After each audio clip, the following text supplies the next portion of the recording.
Salut tout le monde, je suis Jolfred Kaku, et bienvenue sur ma chaîne. Aujourd'hui, nous plongeons dans l'univers passionnant de conseil social. Si c'est votre première fois ici, n'oubliez pas de vous abonner pour ne rien manquer de nos futures aventures. Et si vous êtes déjà abonné, un énorme merci pour votre soutien constant. Avant de commencer, laissez-moi savoir dans les commentaires ce que vous pensez de conseil social ou s'il y a quelque chose que vous aimeriez voir sur la chaîne. Je suis toujours ravi d'entendre vos idées. Et bien sûr, n'hésitez pas à donner un pouce bleu si vous appréciez la vidéo. Ça m'aide énormément. Si vous voulez me suivre en dehors de YouTube, tous mes liens sociaux sont dans la description. Alors, sans plus tarder, plongeons dans le conseil social. Pour commencer, soyez attentifs aux autres, montrez de l'empathie et engagez-vous dans des conversations significatives. La communication ouverte et respectueuse est essentielle dans les interactions sociales. Voici quelques exemples de conseils sociaux. 1. Écoute active, soyez pleinement présent lors des conversations, posez des questions et montrez de l'intérêt pour ce que les autres ont à dire. 2. Empathie, essayez de comprendre les sentiments et perspectives des autres. Cela renforce les liens et favorise une communication positive. 3. Communication non verbale, faites attention à votre langage corporel. Un contact visuel, des gestes ouverts et un langage corporel positif renforcent la qualité de la communication. 4. Respectez les opinions et les différences. La diversité contribue à des interactions enrichissantes.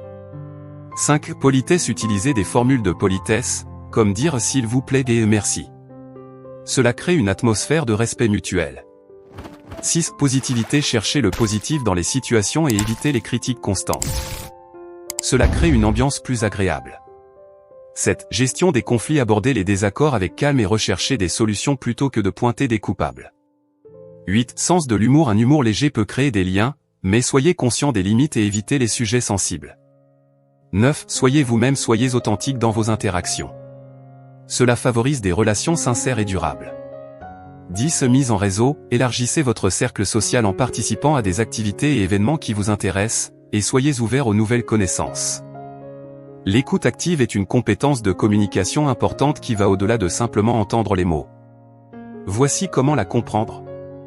1. Focalisation totale, astérisque lorsque tu pratiques l'écoute active, concentre-toi pleinement sur la personne qui parle.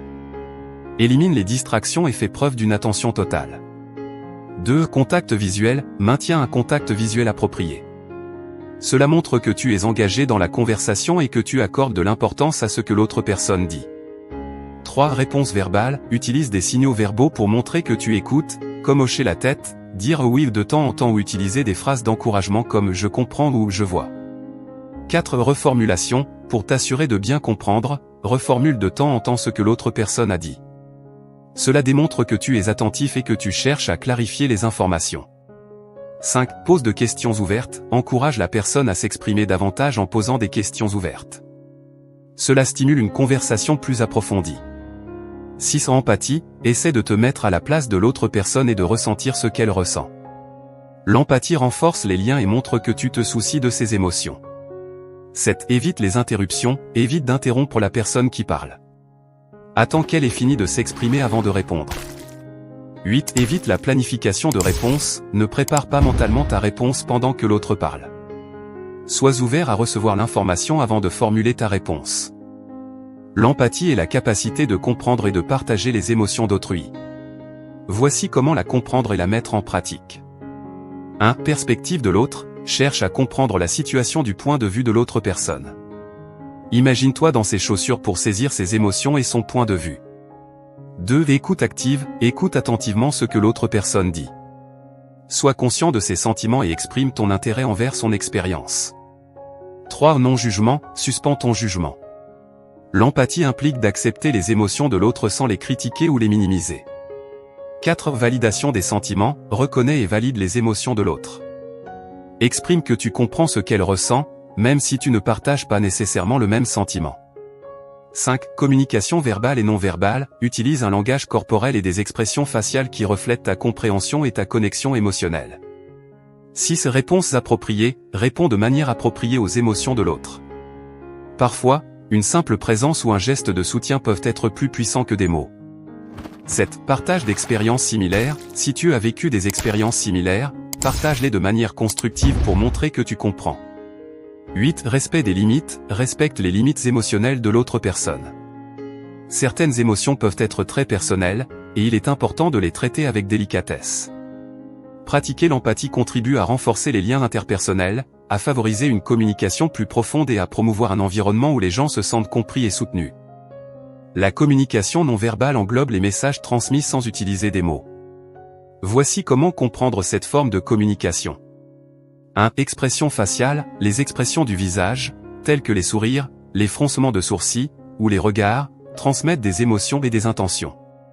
2. Langage corporel. Les gestes, la posture, la façon dont tu te tiens, et d'autres mouvements du corps envoient des signaux sur ton état émotionnel et ton niveau de confort. 3. Contact visuel. La manière dont tu établis ou évites le contact visuel peut indiquer la confiance, l'assurance, la timidité ou le manque d'engagement. 4. Ton de voix. Le ton, le rythme et l'intonation de la voix peuvent révéler des émotions ou des intentions qui ne sont pas exprimées verbalement.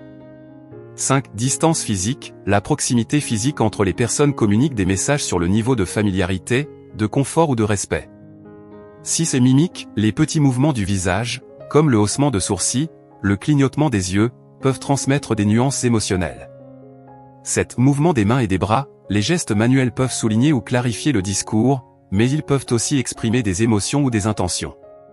8. Posture globale. Comment tu te tiens, que ce soit de manière détendue, rigide, ou ouverte, communique des informations sur ton état d'esprit. 9. Haptique. Contact physique. Les contacts physiques, comme une poignée de main, une tape dans le dos, peuvent exprimer le soutien, l'amitié ou d'autres sentiments. 10. Expression des yeux. Les yeux peuvent communiquer l'attention, l'ennui, l'excitation, la tristesse, etc. Comprendre la communication non verbale est essentiel pour interpréter correctement les interactions sociales et peut améliorer la qualité de la communication globale.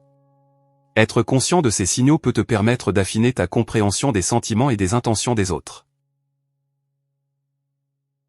Un grand merci à tous ceux qui ont regardé jusqu'à la fin. Si vous avez aimé cette vidéo, sachez que nous avons un rendez-vous chaque vendredi. Donc, assurez-vous de revenir ici chaque semaine pour découvrir de nouveaux contenus passionnants. Ne manquez pas les prochaines vidéos, abonnez-vous si ce n'est pas déjà fait, et activons la cloche pour être les premiers informés. Rendez-vous vendredi prochain pour la prochaine aventure. Merci encore, et à très bientôt.